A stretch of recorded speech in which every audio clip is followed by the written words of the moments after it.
Bonjour à tous, je suis Alexandre Taillem, gérant de portefeuille chez Sycomore Asset Management et allocataire d'actifs. Aujourd'hui, nous allons parler du marché dans l'ensemble, des principaux risques qui pèsent sur celui-ci au moment où les principaux indices mondiaux sont à des niveaux records.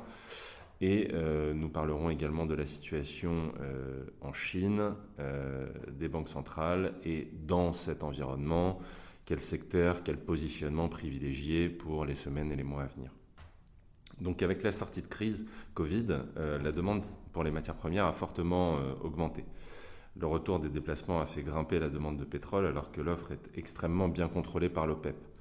Les besoins en énergie et la grande faiblesse des stocks de gaz, notamment au Royaume-Uni et en Allemagne, a fait exploser les prix de cette matière première depuis le début de l'année, d'autant que 2021 est une année où nous avons manqué de soleil et de vent, ce qui fait que le solaire et l'éolien, qui sont des énergies qu'on ne peut pas stocker, du moins pas encore, n'ont pas pu fournir la quantité d'énergie pour combler la demande.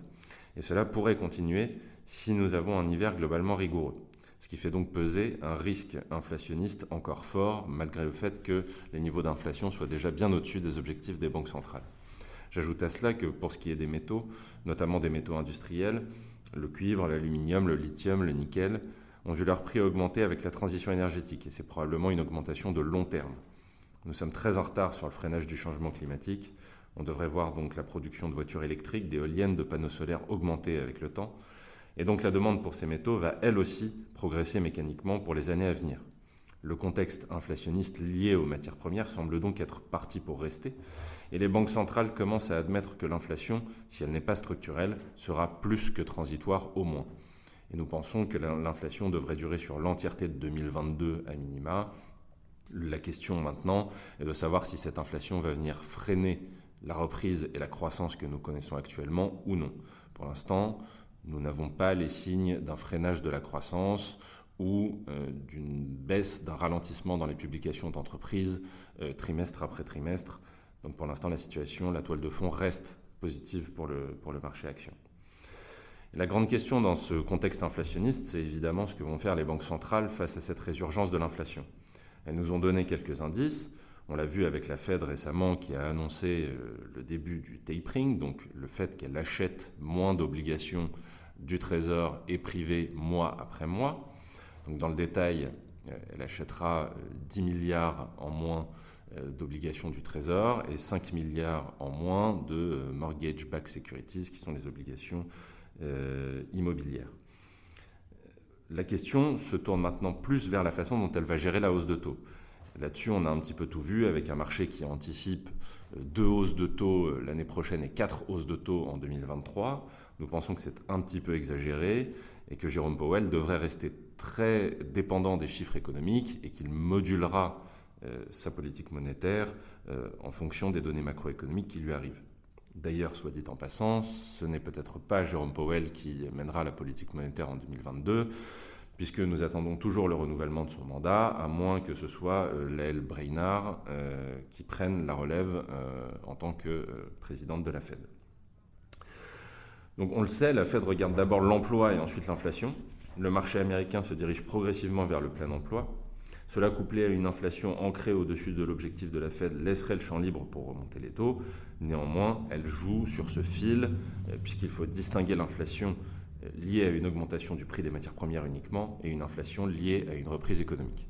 Et aux États-Unis, on peut dire que pour le moment, nous avons les deux, c'est-à-dire qu'on a cette augmentation du prix des matières premières d'une part, mais on a aussi l'inflation qui est la conséquence de la reprise économique, avec l'inflation des prix, mais aussi un début d'inflation des salaires qui, nous allons surveiller cette donnée-là, demande à voir si elle est uniquement transitoire ou si elle est plus durable dans le temps.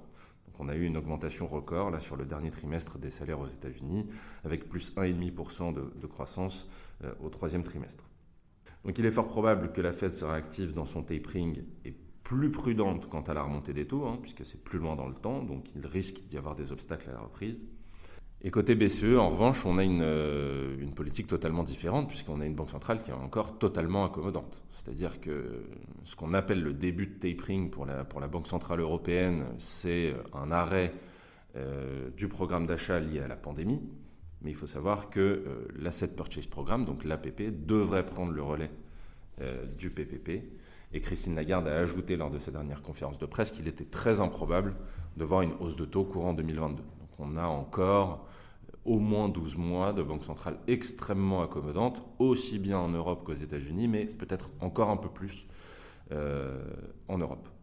Donc on a une situation avec l'inflation qui aujourd'hui ne met pas en péril la croissance et des banques centrales qui sont extrêmement accommodantes, ce qui laisse une toile de fond extrêmement positive pour le marché action.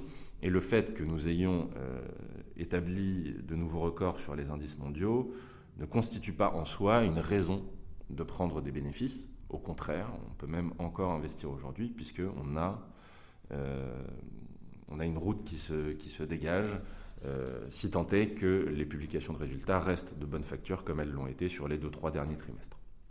Un autre risque qui pèse sur le marché en plus de l'inflation potentiellement, c'est évidemment ce qui se passe en Chine. Alors, il y a différentes choses. Il y a la partie sur le marché de l'immobilier, sur les promoteurs immobiliers, qui inquiète un petit peu le marché en termes de solvabilité. Donc on l'a vu avec Evergrande, qui a quand même honoré un coupon de 47 millions de dollars fin octobre, juste avant la fin de son sursis. Donc ça a eu tendance à rassurer le marché. Il y a d'autres promoteurs qui sont en difficulté aujourd'hui, donc le marché immobilier chinois est un problème. Le deuxième sujet en Chine, toujours, c'est le sujet de la réglementation, avec, on l'a vu, différents secteurs qui ont été touchés. On devrait avoir le pic de la réglementation en décembre avec le sommet du Parti communiste chinois. Donc on espère que ça devrait s'assouplir à partir de début 2022. Néanmoins, ça reste une épée de Damoclès et une incertitude très forte pour l'investisseur international. Donc mieux vaut rester un petit peu à l'écart de ce marché, encore pour les semaines à venir. Néanmoins, on a quelques signes encourageants. On l'a vu sur le secteur de l'éducation. Hier, la Chine a annoncé que les sociétés d'éducation pouvaient faire du profit sur la formation d'adultes et sur les examens professionnels. Donc, interdit de faire des profits sur l'éducation liée à l'enfance, le tutoring après l'école, etc. Ça reste en place. Néanmoins, il y a un assouplissement sur la partie adulte qui est encourageante et qui donne un mouvement, peut-être un début de mouvement d'assouplissement sur la réglementation. Concernant les publications d'entreprises et les valorisations, c'est là-dessus qu'on va mettre l'accent. C'est-à-dire que quand un indice est à un record, le record est juste un seuil psychologique, c'est un niveau. Le CAC 40 qui vient de dépasser les 7000 points, les 7000 points ne veulent pas rien dire, mais c'est assez peu significatif, c'est uniquement psychologique. Ce qu'on va regarder, c'est les valorisations. Quand on regarde les publications d'entreprises, évidemment, elles étaient attendues en ralentissement ce trimestre-là, mais toujours de bonne facture, et elles ont délivré. C'est-à-dire qu'on a énormément de surprises positives, que ce soit aux États-Unis ou en zone euro. Quand on regarde la valorisation, non seulement on n'est pas en terre inconnue pour le CAC 40, mais en plus, on est plutôt dans une terre opportune. C'est-à-dire qu'en termes de valorisation, on est relativement peu cher. La prime de risque reste positive, c'est-à-dire que l'intérêt à faire des actions aujourd'hui en zone euro versus faire des obligations reste très intéressante. Et donc, on a encore du rendement, de la performance à aller chercher sur les actions en Europe. Aux États-Unis, c'est un petit peu plus compliqué, c'est-à-dire que la prime de risque aujourd'hui est à 0 globalement. Vous avez quand même des indices qui sont beaucoup plus chers quand on regarde en termes de price earning ou en termes de PE de Shiller. Et donc aujourd'hui, on peut se poser la question de la valorisation aux États-Unis. Néanmoins, il y a un momentum tellement fort grâce aux banques centrales, grâce aux plans de relance budgétaires qui sont en train d'être votés, notamment le plan d'infrastructure qui vient d'être voté aux États-Unis, que globalement le marché reste dans une pente ascendante. Mais les valorisations font un peu moins sens aux États-Unis qu'elles ne font en Europe. Néanmoins, les niveaux de valorisation partout dans le monde ne sont pas extravagants et on n'est pas dans un système de bulle façon 2000 ou 2007. Donc dans ce cadre qui est plutôt positif globalement, quel secteur privilégier ? Donc premièrement, si on admet que le sujet principal est l'inflation, il va falloir privilégier les secteurs qui ont le plus de facilité à conserver leur marge dans un environnement inflationniste. Pour le dire autrement, on va privilégier les secteurs qui ont le plus de facilité à faire passer les hausses de coûts en hausses de prix. Et donc là-dessus, on a des secteurs qui sont globalement défensifs, c'est-à-dire qu'on va privilégier la consommation de base, notamment l'alimentaire, les boissons, la santé. Tout ça, c'est des secteurs globalement défensifs. Et puis également un secteur qui a plutôt bien fonctionné mais qui est encore en retard en termes de valorisation et qui profite de ce contexte inflationniste, ce sont les banques et les financières en général. Notamment avec le début de tapering aux États-Unis, c'est-à-dire qu'on va faire globalement remonter les taux longs et on va laisser les taux courts ancrés en bas, puisque pour l'instant, il n'y a pas de hausse de taux qui s'est appliquée. Donc, on a ce qu'on appelle une pontification de la courbe. Et étant donné que le système bancaire emprunte à court terme et prête à long terme, plus la courbe se pontifie et plus c'est profitable globalement pour les banques. Donc, globalement, on devrait avoir du potentiel sur le secteur bancaire. Et le secteur bancaire européen en particulier, puisque là, la hausse de taux n'est pas un sujet pour au moins les 12 mois à venir. Sur les producteurs de matières premières, je serai un petit peu plus prudent d'ici à la fin de l'année vu la hausse récente. On a eu un bull run absolument phénoménal sur les minières, les pétrolières, qui est un petit peu en train de se tarir. Mais cela reste un secteur intéressant à plus long terme, notamment les producteurs de métaux, pour les raisons que j'ai expliquées, c'est-à-dire essentiellement la transition énergétique et climatique qui devrait durer pour les 10, 15, 20 prochaines années. Enfin, d'un point de vue contrariant, on peut revenir sur des secteurs ou des valeurs autour de la réouverture des pays, avec notamment les compagnies aériennes, les sites de voyage ou l'hôtellerie, mais en diversification seulement, puisque le risque Covid est toujours présent. On le voit, le Covid repart avec la saison hivernale un petit peu partout. Néanmoins, dans la partie déconfinée du monde, de façon caricaturale, disons Europe et États-Unis, les voyages reprennent. On a eu les premiers signes de reprise avec les publications de résultats de Trivago, donc le site d'hôtellerie d'une part, qui a publié un profit inattendu, et d'autre part Lufthansa, la compagnie aérienne, qui a également surpris à la hausse. On espère que ça continue sur ce secteur-là. Globalement, à long terme, il est quand même très probable que nous retrouvions un niveau de mondialisation qu'on a connu avant Covid, avec la reprise des voyages un petit peu partout dans le monde, et notamment des voyages aériens. Voilà, donc globalement, pour conclure, un environnement positif d'ici à la fin de l'année et probablement pour l'année 2022. Je rappelle que pour 2022, on a un excès d'épargne qui n'a pas été complètement brûlé par l'augmentation des matières premières, de l'énergie, de l'électricité, du gaz, etc. Donc qui ne demande qu'à être dépensé et qui pourrait amener un boost de croissance économique.